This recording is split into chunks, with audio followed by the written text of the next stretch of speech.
ഈ ഗാനത്തിലൂടെ എൻ്റെ അനുഭവം തന്നെയാണ് ഞാൻ പങ്കുവച്ചിരിക്കുന്നത്. വിശ്വാസത്തിൻ്റെ കാഴ്ചപ്പാടിലാണ്, അല്ലെങ്കിൽ വിശ്വാസത്തിൻ്റെ കണ്ണുകൊണ്ടാണ് നാം ഈശോയെ കണ്ടുകൊണ്ടിരിക്കുന്നത്. പക്ഷേ ഈശോ ചരിത്രപുരുഷനാണ്. ഈശോയെ കണ്ടവർ അന്നുണ്ടായിരുന്നു. അതിനുശേഷവും ദർശനത്തിലൊക്കെ ഈശോയെ കാണുന്നവരുണ്ട്. അങ്ങനെ ഈശോയുടെ ഒരു സാന്നിധ്യ അനുഭവം ശക്തി പ്രാപിക്കുന്നു നമ്മൾ.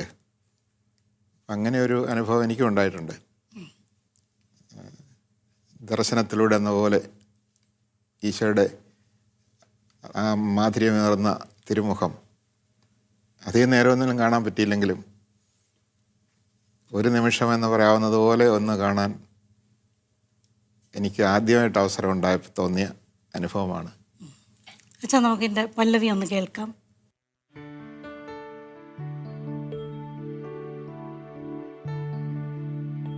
ഒരു നിമിഷം ഞാൻ കൊതി തീരെ തിരുമുഖം കണ്ടു,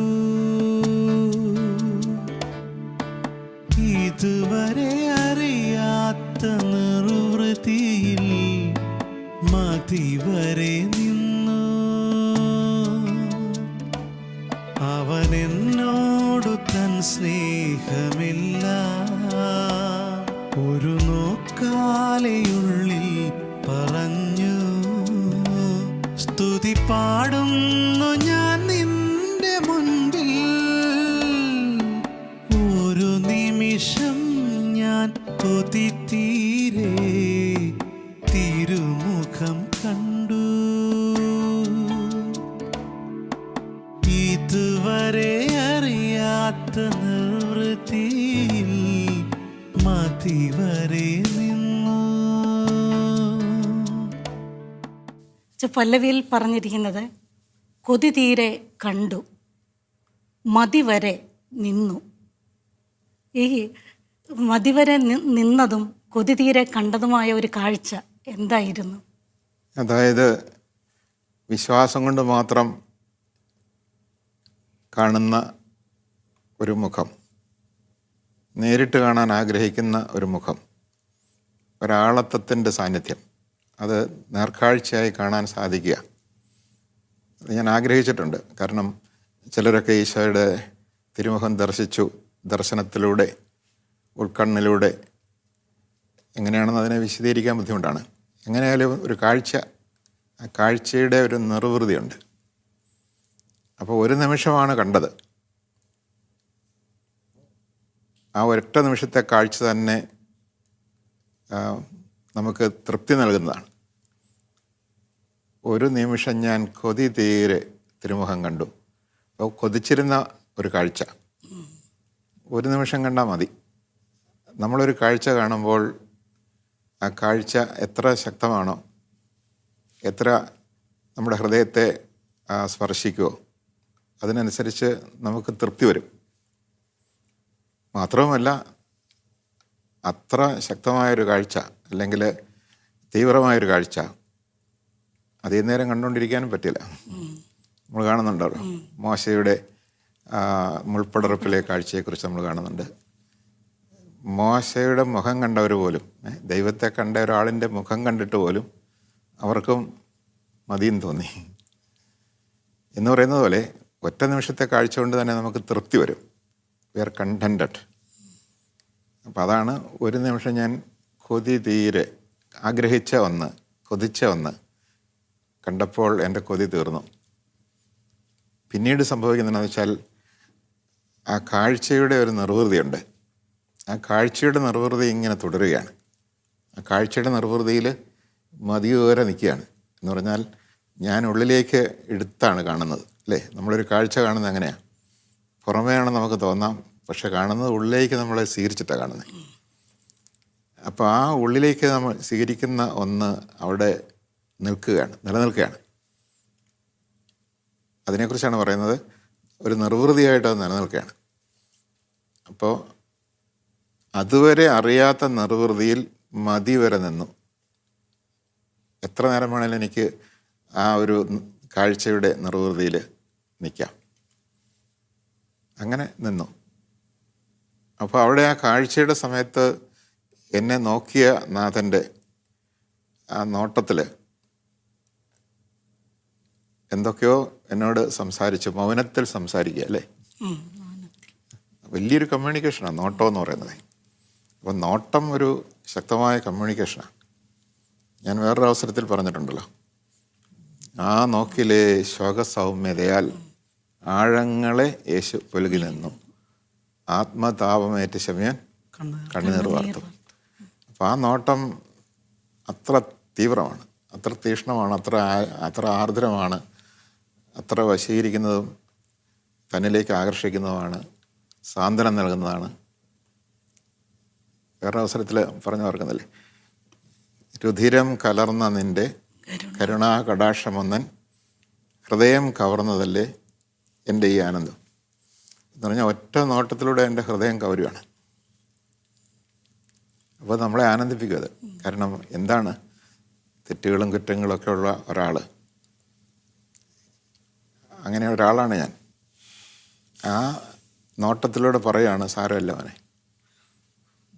എനിക്ക് നിന്നോട് വളരെ സ്നേഹമാണ്, സാരമില്ല എന്ന് പറയുന്ന ഒരു ഒരു ഒരു മെസ്സേജ് ഒരു നമ്മളെ കമ്മ്യൂണിക്കേറ്റ് ചെയ്യുന്നുണ്ട്, സാന്ത്വനിപ്പിക്കുന്നുണ്ട്. അപ്പോൾ അതുകൊണ്ടാണ് ആ നോക്കിലെ ശോകസൗമ്യത ആഴങ്ങളെ പുലുകി എന്ന് പറയുന്നത് പോലെ ഈ ദർശനത്തിലുള്ള ആ കാഴ്ച ഒരു നിർവൃതി നൽകി. ആ നിർവൃതിയിൽ ഞാൻ മതിവരെ നിന്നു. ആ നോട്ടത്തിലൂടെ ഒരു കമ്മ്യൂണിക്കേഷൻ നടന്നു. നാഥൻ എന്നോട് പറഞ്ഞു, മതിവരെ നിന്നു. നിർവൃതിയിൽ അങ്ങനെ നിൽക്കുന്ന സമയത്ത് ആ നോട്ടം ഒരു കമ്മ്യൂണിക്കേഷൻ നടത്തി. അതാണ് എന്നോടുള്ള സ്നേഹം അറിയിച്ചെന്നുള്ളതാണ്. വേറൊരു ഗാനത്തിൽ ഞാൻ പറഞ്ഞിട്ടുണ്ട്, 1000 നാവുള്ള മൗനം സംസാരിക്കും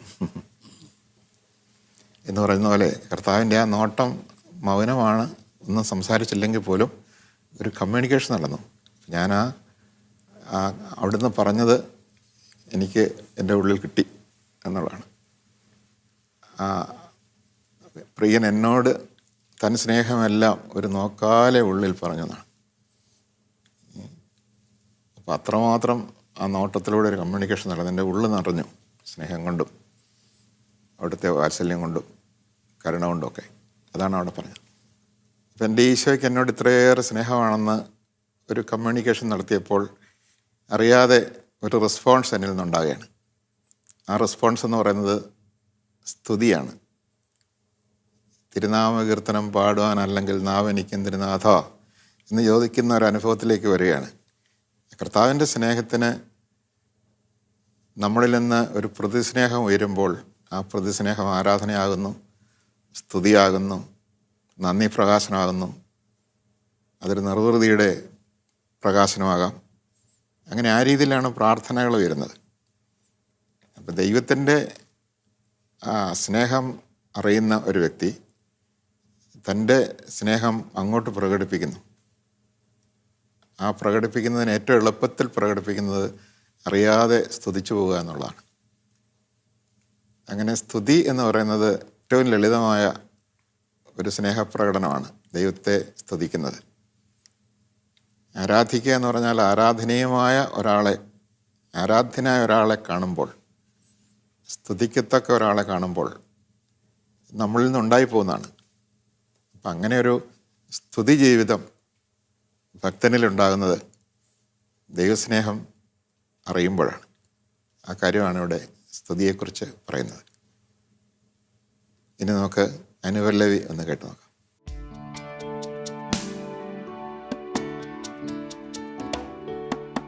ആത്മാർത്ഥമായി ഞാൻ ഹൃദയം തുറന്നത് തിരുമുൻപിൽ മാത്രമാണല്ലോ. ഒരു വേളയുള്ളം നിറയെ ചിരിച്ചതും തിരുനാമം പാടിയാണല്ലോ. ഇനി എന്താകിലും സ്ഥിതി ഏതാകിലും വഴിമാറാതെ ഞാൻ നിൻ പിൻപേ വരും. ഞാനെന്നും നിന്നോടു കൂടെ ഒരു നിമിഷം ഞാൻ കൊതി തീരെ തിരുമുഖം കണ്ടു. ഇതുവരെ അറിയാത്ത നിർവൃത്തിയിൽ മതിവരെ നിന്നു. അച്ഛാ, അനുപല്ലവിയിൽ പറഞ്ഞിരിക്കുന്നത് ആത്മാർത്ഥമായി ഹൃദയം തുറന്നത് തിരുമുൻപിൽ മാത്രമാണല്ലോ. അപ്പോൾ ഈ ഹൃദയം തുറക്കുന്ന ഒരറിവ് ഇതിൽ ധ്വനിക്കുന്നുണ്ട്. അതൊന്ന് വ്യക്തമാക്കി തരാമോ? അതായത് നാം എല്ലാ കാര്യങ്ങളും മറയില്ലാതെ തുറന്നു പറയുന്നത്, ആത്മാർത്ഥമായി തുറന്നു പറയുന്നത്, എന്തൊക്കെയാണെങ്കിലും എന്ത് വീഴ്ചകളെക്കുറിച്ച് കേട്ടാലും അതിൻ്റെ പേരിൽ എന്നെ തിരസ്കരിക്കുകയില്ലെന്ന് ഉറപ്പുള്ള ഒരാളുടെ മുമ്പിലാണ്. ഒരിക്കലും എന്നെ കുറച്ച് കാണുകയില്ല. എൻ്റെ വില ഒരിക്കലും കുറഞ്ഞു പോകാത്ത രീതിയിൽ എന്നെ ആദരിക്കും, സ്നേഹിക്കും, എന്നെ കൂടെ നിർത്തും എന്ന് ഉറപ്പുള്ള ഒരാളുടെ മുമ്പിൽ മാത്രമേ നമ്മൾ എല്ലാം തുറന്നു പറയുള്ളൂ. അപ്പോൾ നമ്മൾ നമ്മുടെ സ്നേഹിതരോടോ അല്ലെങ്കിൽ ഏറ്റവും ആത്മാർത്ഥമുള്ളവരോടോ പറയുമ്പോൾ പോലും ചില മറയൊക്കെ കാണും. എന്നാൽ എൻ്റെ ഈശോയുടെ മുമ്പിൽ ഒരു മറയുമില്ലാതെ എല്ലാം തുറന്നു പറയാം. കാരണം എന്താ? എൻ്റെ എല്ലാ വീഴ്ചകളെക്കുറിച്ചും അറിയുന്നവനാണ് അവിടുന്ന്. അറിഞ്ഞിട്ടും എന്നെ കൈവിടാതെ എന്നെ ചേർത്ത് നിർത്തുന്നവനാണ്. എന്നെ ഒരിക്കലും എൻ്റെ വില കുറയ്ക്കാത്തവനാണ്. അതുകൊണ്ട് അവൻ്റെ കുറവുകളെല്ലാം പരിഹരിക്കുന്നവനാണ്. അതുകൊണ്ട് അവൻ്റെ മുമ്പിൽ മാത്രമാണ് എനിക്ക് ആത്മാർത്ഥമായിട്ടെല്ലാം തുറന്നു പറയാൻ പറ്റുന്നത്. അതുകൊണ്ടാണ് ആത്മാർത്ഥമായി ഞാൻ ഹൃദയം തുറന്നത് തിരുമുമ്പിൽ മാത്രമാണല്ലോ. ഒരു വേള ഉള്ളം നിറയെ സന്തോഷിച്ചത് തിരുനാമം പാടിയാണല്ലോ എന്നൊക്കെ പറയുന്നത്. കാരണം എനിക്ക് ഏറ്റവും അധികം സന്തോഷിക്കാൻ സാധിക്കുന്നത് എൻ്റെ ബലഹീനതകളോടുകൂടി എന്നെ സ്വീകരിക്കുകയും എൻ്റെ ബലഹീനതയിൽ എൻ്റെ കുറവുകളെ പരിഹരിച്ച് എന്നെ കൃപ കൊണ്ട് നിറയ്ക്കുകയും എന്നെ സ്നേഹിക്കുകയും ചെയ്യുന്ന എൻ്റെ കർത്താവിൻ്റെ മുമ്പിൽ മാത്രമാണ് എനിക്ക് സ്തുതി പാടിക്കൊണ്ട് സന്തോഷിക്കാൻ സാധിക്കുന്നത് എന്ന വലിയ സത്യമാണ് നമ്മളോട് പറയുന്നത്. ഇനി എന്തായാലും സ്ഥിതി ഏതായാലും ദൈവത്തിൻ്റെ പിൻപേ പോകുമെന്ന് ഉറപ്പിച്ചു പറയുന്നുണ്ട്. അപ്പം നേരത്തെ അങ്ങനെ അല്ലായിരുന്നോ? കാരണം എത്രമാത്രം നമ്മൾ ആഴത്തിൽ ഒരാളുടെ നന്മ അറിയുമോ, ആ ആൾ എന്നെ എത്രമാത്രം സ്നേഹിക്കുന്നെന്ന് അറിയുന്നോ, അതനുസരിച്ചായിരിക്കും എൻ്റെ കമ്മിറ്റ്മെൻറ്റ് വരുന്നത്. അതുകൊണ്ട് ഇപ്പം ഞാൻ ജീവിക്കുന്ന ആർക്ക് വേണ്ടിയാണെന്ന് ചോദിച്ചു കഴിഞ്ഞാൽ കുറേയൊക്കെ എനിക്ക് വേണ്ടിയാണ് ജീവിക്കുന്നത്. എൻ്റെ ഇഷ്ടങ്ങൾക്ക് വേണ്ടി ജീവിക്കുന്നു. ഒരുപക്ഷെ എന്നെ സ്നേഹിക്കുന്നവർക്ക് വേണ്ടി ജീവിക്കുന്നു. ചില വസ്തുക്കൾക്കും വിഷയങ്ങൾക്കും വേണ്ടി പോലും മനുഷ്യൻ ജീവിക്കുന്നു, അല്ലേ? പണത്തിന് വേണ്ടി ജീവിക്കുന്നവരുണ്ട്, പേരിനും പ്രശസ്തിക്കും വേണ്ടി ജീവിക്കുന്നവരുണ്ട്, അതിൻ്റെ പിന്നാലെ പോകുന്നവരുണ്ട്. അപ്പം അങ്ങനെ ആ ഒരവസ്ഥ കുറച്ചെങ്കിലും എൻ്റെ ഭാഗത്ത് ഞാൻ കാണുന്നു. അതുകൊണ്ടാണ് ഞാൻ പറയുന്നത്, ഇനി ഏതായാലും എന്നെ എത്രമാത്രം സ്നേഹിക്കുകയും ആദരിക്കുകയും എന്നെ നേടാൻ വേണ്ടി ഇത്രമാത്രം ത്യാഗം സഹിക്കുകയും ചെയ്ത എൻ്റെ ഈശോയെ കണ്ടുമുട്ടിയപ്പോൾ ഞാൻ ഇനി വേറൊന്നും എനിക്ക് ലക്ഷ്യമില്ല. എൻ്റെ ഈശോയുടെ കൂടെ ആയിരിക്കുക, ഈശോയുടെ കൂടെ ആയിരിക്കുന്നതിൻ്റെ ആ സുഖം അനുഭവിക്കുക, ആ നിർവൃതിയിൽ ജീവിക്കുക. അതല്ലാതെ മറ്റൊന്നും എനിക്ക് ഇനിയില്ല. ഇനി ഏതായാലും എന്തൊക്കെ വന്നാലും, എന്തൊക്കെ പ്രലോഭനങ്ങളുണ്ടായാലും, ആരൊക്കെ എന്നെ വിളിച്ചാലും ഈശോയുടെ കൂടെ നിൽക്കുന്ന ആ സന്തോഷം, ആ നിർവൃതിയുടെ അനുഭവം, ഈശോയ്ക്ക് വേണ്ടി ജീവിക്കാനുള്ള ആ ആഗ്രഹത്തെ ഞാൻ വിലമതിച്ചുകൊണ്ട് അങ്ങോട്ട് സമർപ്പിക്കുകയാണ് അവിടെ.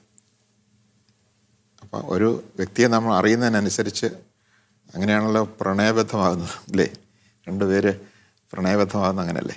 ഒരാൾ എനിക്ക് വേണ്ടി നിലകൊള്ളുന്നു, എനിക്ക് വേണ്ടി എന്ത് ത്യാഗം സഹിക്കാൻ തയ്യാറാകുന്നു, എന്നെ സ്വന്തമാക്കാൻ. അപ്പോൾ ഞാനങ്ങ് വിട്ടുകൊടുത്തുകൊണ്ട് സ്വന്തമാവുകയാണ്. ഇവിടെ ഒരു പ്രണയമുണ്ട്, ഈശോയോടുള്ള ഒരു പ്രണയമുണ്ട്, ദിവ്യമായൊരു പ്രണയമുണ്ട്. അവന് വേണ്ടി ജീവിക്കുക, തന്നെ അവന് സമർപ്പിക്കുക. അങ്ങനെ ഞാൻ അവനെ നേടുക, അവൻ എന്നെ വിട്ടുകൊടുക്കുക. അങ്ങനെ ഞാൻ ഈശോയുടേതാവുക, ഈശോ എൻ്റേതാകുക. ഈശോ പറഞ്ഞില്ലേ, ഞാൻ പിതാവിലും പിതാവ് എന്നിലുമാണെന്ന് പറയുന്ന ഒരു അനുഭവത്തിലേക്കാണ് അത് വിളിക്കുന്നത് നമ്മളെ. അതൊരു ദിവ്യമായ പ്രണയമാണ്. നമുക്കിതിൻ്റെ ചരണം ഒന്ന് കേൾക്കാം.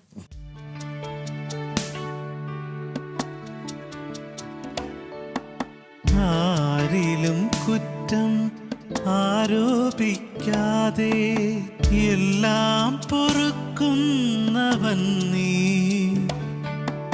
ഗുരുവെന്ന പേരിൽ ശരണം ഗമിക്കാൻ ഭൂമിയിൽ നീ മാത്രമല്ലോ.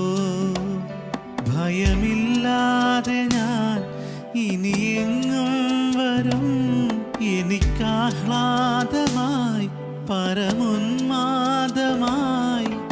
നാം തമ്മിലൊന്നായ ബന്ധം. ഒരു നിമിഷം ഞാൻ കൊതിത്തീരെ തിരുമുഖം കണ്ടു.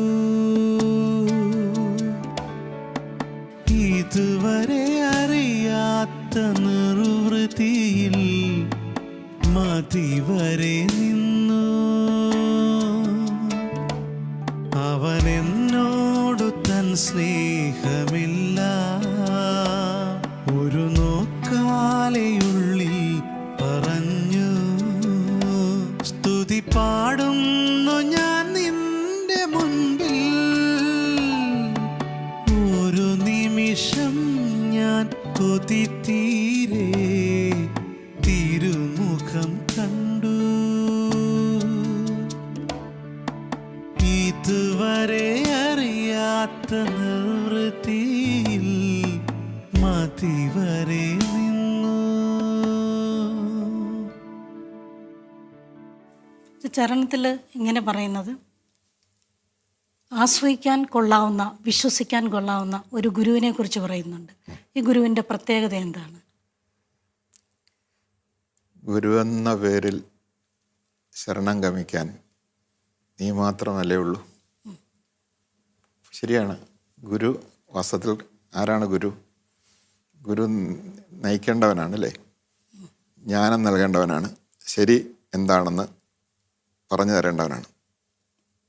അപ്പം എൻ്റെ ഗുരു എൻ്റെ ഈശോയാണ്. കാരണം ശരിയും തെറ്റും നിർണ്ണയിക്കുന്ന മാനദണ്ഡം ഈശോയാണ്. കാരണം എനിക്ക് ശരിയുടെ സത്യത്തിൻ്റെ പൂർണ്ണത ഈശോയാണ്. അപ്പം അതുകൊണ്ട് എൻ്റെ ജീവിത വഴികളിൽ ഏത് നിലപാടെടുക്കണം, ഓരോ സാഹചര്യത്തിൽ ഞാൻ എടുക്കേണ്ട നിലപാട് എന്താണെന്ന് എൻ്റെ ഗുരുവിലേക്ക് നോക്കുമ്പോൾ ഞാൻ കാണുകയാണ്. മറ്റുള്ള കാരണമായിട്ട് എന്നെ മർദ്ദിക്കുമ്പോൾ ഞാൻ എന്ത് നിലപാടാണ് എടുക്കേണ്ടത്? എൻ്റെ വസ്തുക്കൾ ബലമായിട്ട് എടുത്തുകൊണ്ട് പോകുമ്പോൾ ഞാൻ എന്ത് നിലപാടാണ് എടുക്കേണ്ടത്? അങ്ങനെ ഏത് സാഹചര്യത്തിലും എന്ത് നിലപാടെടുക്കണം, ശരിയായ നിലപാട് എന്താണെന്ന് എന്നെ അറിയിക്കുന്നത്, എനിക്ക് കാണിച്ചു തരുന്നത് ഗുരുവിൻ്റെ വാക്കുകളും പ്രവൃത്തിയുമാണ്. എൻ്റെ ഗുരുവിൽ വാക്കും പ്രവൃത്തി ഒന്നാണ്. അവൻ എന്ത് പറഞ്ഞോ അത് തന്നെ ജീവിതം കൊണ്ട് സ്ഥാപിച്ചു, അല്ലേ? അതുകൊണ്ടാണ് ഞാൻ സത്യത്തിന് സാക്ഷ്യം വഹിക്കാനാണ് വന്നതെന്ന് ഈശോ പറയുന്നത്. പിലാത്തോസ് ചോദിച്ചു, നിൻ്റെ വരവിൻ്റെ ലക്ഷ്യം എന്താണ്? സത്യത്തിന് സാക്ഷ്യം വഹിക്കാനാണ് ഞാൻ വന്നതെന്ന് പറഞ്ഞത്. അപ്പം അതുകൊണ്ട് ശരിയുടെ സാക്ഷ്യം, സത്യത്തിൻ്റെ സാക്ഷ്യം, അങ്ങനെ ആ സാക്ഷ്യമാണ് എന്നെ ആ നിലപാടെടുക്കാനായിട്ട് സഹായിക്കുന്നത്. പലരും പറയാറുണ്ട്, ഉദാഹരണത്തിന് നിയമദാതാവിന് നിയമം പാലിക്കാൻ കടമയില്ല. പലപ്പോഴും പറയുന്നതാണ്, ദൈവം നിയമദാതാവാണ്, ദൈവം പറയുന്നത് കേട്ടാൽ മതി, ദൈവം പറഞ്ഞത് ദൈവം ചെയ്യണമെന്നില്ല. ഒരിക്കലും അങ്ങനെ സാധിക്കില്ല. കാരണം എന്താ, പറയുന്നത് തന്നെ പ്രവർത്തിക്കുന്നില്ലെങ്കിൽ എന്താ ആധികാരികതയുള്ളത്? അപ്പോൾ ഈശോയിലേക്ക് നോക്കിക്കേ. നീ തന്നെ പരിത്യജിക്കണമെന്ന് പറഞ്ഞെങ്കിൽ, ദൈവത്തിന് വേണ്ടി നീ തന്നെ പരിത്യജിക്കണമെന്ന് പറഞ്ഞെങ്കിൽ ഈശോ എന്താ ചെയ്തേ? ജീവിതം കൊണ്ട് കാണിച്ചു തന്നു. എനിക്ക് വേണ്ടി പോലും ജീവിതം പരിത്യജിച്ചു. എന്നെ സ്വന്തമാക്കാൻ എൻ്റെ ഈശോ സൽപ്പേര് പരിത്യജിച്ചു, നീതി പരിത്യജിച്ചു, ശരീരത്തിൻ്റെ സുഖം പരിത്യജിച്ചു. ഒരുപാട് നിന്ദിക്കപ്പെട്ടു, അപമാനിക്കപ്പെട്ടു, പീഡിപ്പിക്കപ്പെട്ടു, കുരിശിൽ തൂക്കപ്പെട്ടു. ഒന്നും അവിടുന്ന് അർഹിക്കുന്നതല്ല. എന്നിട്ട് അതിനൊക്കെ വിട്ടുകൊടുത്തു. ഇതിനു വേണ്ടി, എന്നെ സ്വന്തമാക്കാൻ വേണ്ടി, എന്നെ നേടാൻ വേണ്ടി. അപ്പം എന്നെ നേടാൻ വേണ്ടി ഇത്രയേറെ വാക്കും പ്രവൃത്തിയും ഒന്നായി ജീവിച്ചാൽ അവനെ നേടാൻ വേണ്ടി ഞാനും ഉപേക്ഷിക്കേണ്ടതിനെ ഉപേക്ഷിക്കണ്ടേ? അങ്ങനെ ഉപേക്ഷിക്കുമ്പോഴാണ് എനിക്ക് അവനെ നേടാൻ പറ്റുന്നത്. നമുക്കറിയാം, എന്തെങ്കിലും ഒന്ന് ഉപേക്ഷിക്കാതെ വേറൊന്ന് നേടാൻ പറ്റില്ല. ഒരു ഉപേക്ഷിക്കലിലൂടെയാണ് അതിനേക്കാൾ മെച്ചപ്പെട്ട ഒന്ന് നമ്മൾ നേടുന്നത്.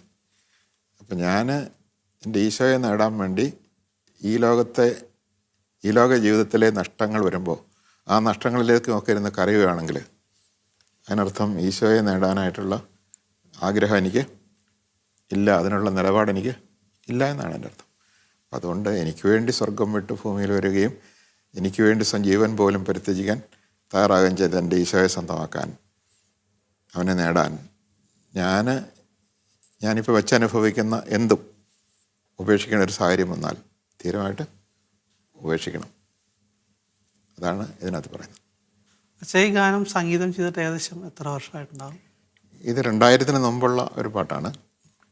ടോമിൻ തച്ചങ്കരി സാറാണ് ഇതിൻ്റെ സംഗീതം.